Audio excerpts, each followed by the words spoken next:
2018-നും 2021-നും ശേഷം കേരളം വീണ്ടും ഒരു പ്രളയ ഭീഷണിയുടെ നടുവിലാണ് നിൽക്കുന്നത്. പത്തനംതിട്ട ജില്ലയിലെ മല്ലപ്പള്ളിയിൽ മണിമലയാറ്റിലൂടെയുള്ള അതിശക്തമായ വെള്ളത്തിൻ്റെ പ്രവാഹം ആറ്റിലൂടെയുള്ളത് സമീപ പ്രദേശങ്ങളിലേക്കൊക്കെ വെള്ളം കയറിക്കൊണ്ടിരിക്കുകയാണ്. പ്രളയ ഭീഷണിയാണ്. അപ്പോൾ മല്ലപ്പള്ളിയുടെ ഇത് രണ്ടാമത്തെ അനുഭവം കഴിഞ്ഞ് മൂന്നാമത്തേലേക്ക് കിടക്കുകയാണ്. 2021 മല്ലപ്പള്ളി ഏറ്റവും ഫേസ് ചെയ്തത്.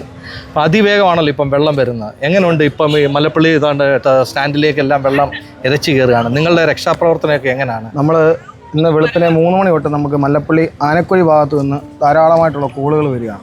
അപ്പം നമ്മൾ ആനക്കുഴി ഭാഗത്തെ വീടുകളിൽ ഇപ്പം കുറച്ച് വീടുകളിൽ നമ്മൾ പോയി അവിടുത്തെ സ്ഥാനങ്ങളെല്ലാം അവരുടെ വീണ്ടും മുകളിലായിട്ടും ഒക്കെ ഷിഫ്റ്റ് ചെയ്ത് അങ്ങനെ ധാരാളമായ രക്ഷാപ്രവർത്തനങ്ങൾ നമ്മളിപ്പോൾ ഏകോപിപ്പിച്ചുകൊണ്ട് പോവുകയാണ്.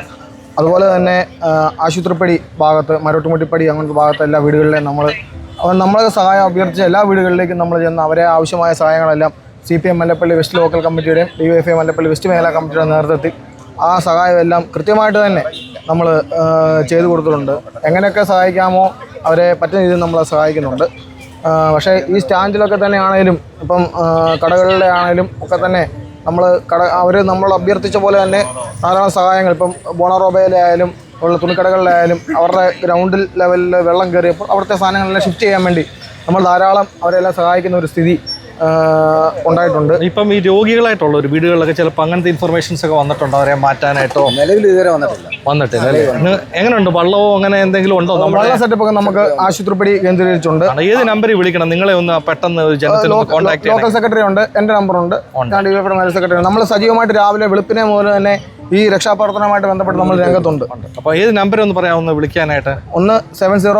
70200983 എൻ്റെ നമ്പറാണ്. പേര് ജോയേഷ് പോത്തൻ. ഓക്കെ.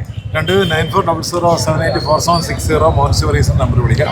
ഇതുമായിട്ട് ബന്ധപ്പെട്ട് ഇതുമായിട്ട് ബന്ധപ്പെട്ട് ആളുകൾക്ക് വീടുകളിൽ കിടന്നുറങ്ങാൻ പറ്റത്തില്ലാതെ ഈ വെള്ളപ്പൊക്കവുമായിട്ട് ബന്ധപ്പെട്ട് ദുരിതം അനുഭവിക്കുന്ന ആളുകൾക്ക് നമ്മൾ ഷെൽട്ടർ നിലവിൽ നമ്മുടെ പാർട്ടിയുടെ സംവിധാനമായിട്ട് തന്നെ നമ്മൾ നിലവിൽ ഉണ്ടാക്കിയിട്ടുണ്ട്. അതിൽ 2 ഷെൽട്ടറുകളാണ് ഇപ്പം നിലവിൽ ഉണ്ടാക്കിയിട്ടുള്ളത്. ഒന്ന് നമ്മുടെ സെൻറ് മേരി സ്കൂള്, നമ്മുടെ മല്ലപ്പള്ളി ടൗണിൽ തന്നെ ഉള്ള സെൻറ് മേരി സ്കൂളുണ്ട്.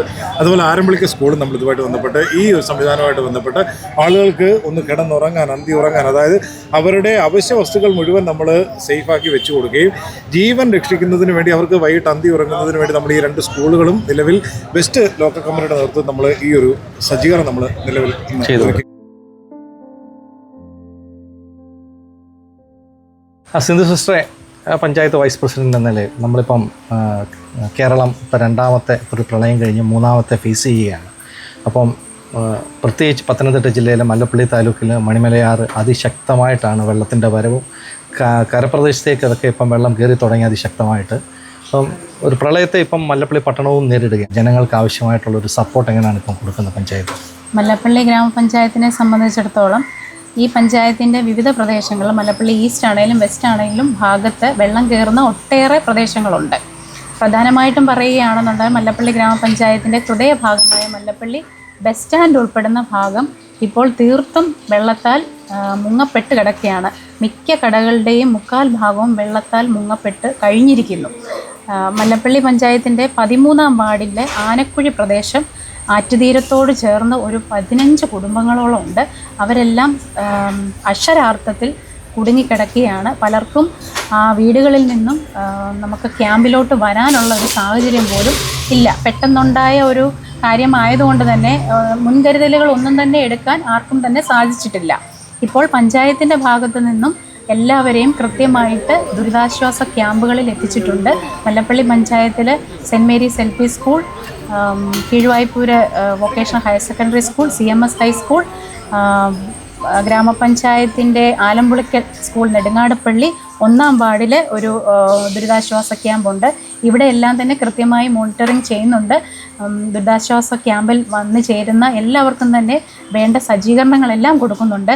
ആരോഗ്യവകുപ്പ്, അതുപോലെ തന്നെ ഇലക്ട്രിസിറ്റി ബോർഡ്, എല്ലാ വകുപ്പുകളുമായും ഏകോപിപ്പിച്ച് ഐക്യത്തോടു കൂടിയുള്ള എല്ലാ രക്ഷാപ്രവർത്തനങ്ങളും എല്ലാം ആരോഗ്യവകുപ്പിൻ്റെ ഭാഗമായിട്ടുള്ള എല്ലാ സജ്ജീകരണങ്ങളും പ്രവർത്തനങ്ങളും ക്യാമ്പിൽ ലഭ്യമാകുന്നതാണ്. മല്ലപ്പള്ളി ഗ്രാമപഞ്ചായത്തിൻ്റെ ഏതെങ്കിലും ഭാഗത്ത് ആർക്കെങ്കിലും എന്തെങ്കിലും അത്യാവശ്യമുണ്ടെങ്കിൽ ഗ്രാമപഞ്ചായത്ത് സെക്രട്ടറി അല്ലെങ്കിൽ മെമ്പർമാർ ആരെയെങ്കിലും കോൺടാക്റ്റ് ചെയ്താൽ മതി. എല്ലാവിധ സഹായങ്ങൾക്കും ഒപ്പം ഉണ്ടാകും. ജില്ലാ ഭരണകൂടത്തിൻ്റെ ഒരു മോണിറ്ററിംഗ് കൃത്യമായിട്ട് നടക്കുന്നുണ്ട്. താലൂക്ക് തലത്തിലാണെങ്കിലും വില്ലേജ് തലത്തിലൊക്കെ ആണെങ്കിലും എപ്പോഴും കൃത്യമായ ഒരു നിരീക്ഷണം നടക്കുന്നുണ്ട്.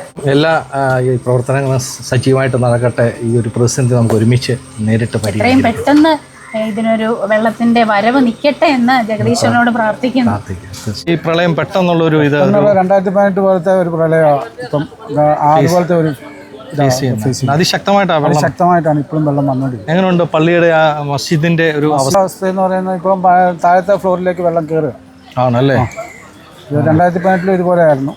2021 ഇത്രയും വന്നില്ല. അതിവേഗമാണ് വന്നത്. അതിവേഗമാണ്. ഇതിപ്പോൾ 6:15 ഞാൻ വന്നപ്പോഴത്തേക്കിന് പള്ളിയുടെ ഭാഗത്ത് പള്ളിയുടെ ഫ്രണ്ടിലെ റോഡിൽ ലെവലിൽ വെള്ളം. അപ്പോൾ അത് കഴിഞ്ഞിട്ട് ഇപ്പം 4 അടി കൂടെ പോയി. ഇനിയിപ്പം അതിവേഗമാണ് ഇനിയിപ്പം വെള്ളം കൂടാനാണ് സാധനങ്ങളൊക്കെ അതെല്ലാം ഓൾമോസ്റ്റ് എല്ലാം മാറ്റിയിട്ടുണ്ട്. ശരി. ഇങ്ങനൊരു പെട്ടെന്ന് ഇത്രയും പെട്ടെന്ന് ഒരു ആദ്യമായിട്ടാണ്. ഓക്കെ അച്ഛാ, എല്ലാം മാറട്ടെ. അപ്പോൾ എന്താണ് ഈ പ്രാവശ്യത്തെ ഒരു അതിശക്തമായ വരവാന്നാണ് പറയുന്നത്? എങ്ങനെയാണ് സണ്ണിച്ചാൻ്റെ ഒരു അസസ്മെൻറ്റ്? ഇത് കഴിഞ്ഞ ദിവസം ഇത് പെട്ടെന്നുണ്ടായൊരു മഴയാണല്ലോ. അപ്പോൾ ഞാൻ മനസ്സിലാക്കി കൂട്ടിക്കില കൊണ്ട് ഇന്നലെ ഉരുൾപൊട്ടിയെന്നാണ് മനസ്സിലാക്കുന്നത്. എന്തുവായാലും ഈ അതിതീവ്ര മഴയാണ് നടക്കുന്നത്. അതുകൊണ്ട് വെള്ളം ഇനിയും ശക്തമായി വരാൻ സാധ്യതയുണ്ട്. 2018 പോകുമെന്ന് എനിക്കൊരു സംശയം ഇല്ലാതില്ല. ഉണ്ടല്ലേ. അപ്പോൾ എങ്ങനെയാണ് ഒരു പ്രിക്കോഷൻ എന്നൊരു പഞ്ചായത്ത് മെമ്പർ എന്ന നിലയ്ക്ക് ഗ്രാമപഞ്ചായത്ത് പ്രസിഡന്റുമായിട്ട് രാവിലെ സംസാരിച്ചായിരുന്നു. അപ്പോൾ വില്ലേജും അതുകൊണ്ട് തന്നെ റവന്യൂ ആരോഗ്യവകുപ്പ് എല്ലാം ചേർന്നുകൊണ്ട് ഏകോപനമായി താലൂക്ക് ആഫീസ് അടക്കം റവന്യൂ ഒടുക്കുക. ആ ഏകോപനത്തിൻ്റെ അടിസ്ഥാനത്തിൽ ഗവൺമെൻറ് നിശ്ചയിക്കുന്ന രീതിയിലുള്ള കാര്യങ്ങൾ, പിന്നെ ആളുകളെ മാറ്റി പാർപ്പിക്കാനുള്ള മുൻകരുതലുകൾ, പിന്നെ ഇതുമായി ബന്ധപ്പെട്ട അസുഖങ്ങൾ ബാധിക്കും, അത് ആരോഗ്യരംഗത്തെ അതുമായി ബന്ധപ്പെട്ട ഒരു ഏകോപനം അത് നടക്കുന്നതായിട്ട് നടത്തി ആ കാര്യങ്ങൾ ചെയ്യാനാണ് പഞ്ചായത്തെല്ലാം ശ്രമിക്കുന്നത്. ആവശ്യത്തിന് വള്ളങ്ങളൊക്കെ ഉണ്ട്. ഒരു രക്ഷാപ്രവർത്തനം ഇവിടെ ഇപ്പം പഞ്ചായത്തിനൊരു വള്ളമുണ്ട്. ഈ ഒരു 3-4 മാസം മുന്നേ ഒരു വള്ളം വാങ്ങിച്ചായിരുന്നു. മുരണിയുടെ അതുകൊണ്ട് വെച്ചിരിക്കുന്നത് അതെല്ലാം ഇറക്കിയിട്ടുണ്ടോ? ഇറക്കി പ്രവർത്തനം നടന്നുകൊണ്ടിരിക്കുന്നു. ഓക്കെ സനിച്ച. ബിജയ, ഇപ്പൊ കടയിൽ വെള്ളം കയറിക്കൊണ്ടിരിക്കുകയാണ്. അതിശക്തമായ വെള്ളം കയറുവാണ്. 5 മണി വരെ വെള്ളം ഇല്ലായിരുന്നു. ഇടയ്ക്കകത്ത് ഞാൻ ഇവിടെ വരുമ്പോൾ അത് കഴിഞ്ഞിട്ടാണ് ഈ വെള്ളം ഇത്രയും കയറി വന്നിരിക്കുന്നത്. പെട്ടെന്നുള്ള വെള്ളക്കയറ്റം ആണല്ലേ. കോഴി നിറച്ചുകൊണ്ടായിരുന്നു. കുറെ പോയി അല്ലേ. അപ്പൊ ഇതൊരു അടിക്കടി ഇങ്ങനൊക്കെ വരുവാണെങ്കിൽ വലിയ ബുദ്ധിമുട്ടായിട്ട് വരും അല്ലേ. വലിയ ചടങ്ങായിട്ട് വരും. ബിസിനസ്സിനെയൊക്കെ ബാധിച്ചിട്ടുണ്ടല്ലേ, കടക്കാരെ എല്ലാം. തീർച്ചയായിട്ടും പെട്ടെന്നുള്ള കാര്യമല്ലേ ഇത്. ആണല്ലേ. ഒന്ന് പ്രിപ്പയർ ചെയ്യാൻ പോലും പറ്റിയില്ല. അങ്ങനെ എങ്ങനെയാലും ഇച്ചിരി കാശ് നഷ്ടം വന്നിട്ടുണ്ട്. എന്തായാലും സാമ്പത്തികമായിട്ട് കച്ചവടക്കാർക്കെല്ലാം വളരെ പ്രയാസം നേരിടും. 20 ബോക്സ് കോഴി ഇറക്കിയതാ അല്ലേ. എന്തായാലും തീർച്ചയായിട്ടും കുറേ എണ്ണം വെള്ളം കയറി തട്ടിപ്പോയി. ഇതെല്ലാം പെട്ടെന്ന് മാറട്ടെ എന്ന് നമുക്ക് ആശ്വസിക്കാം.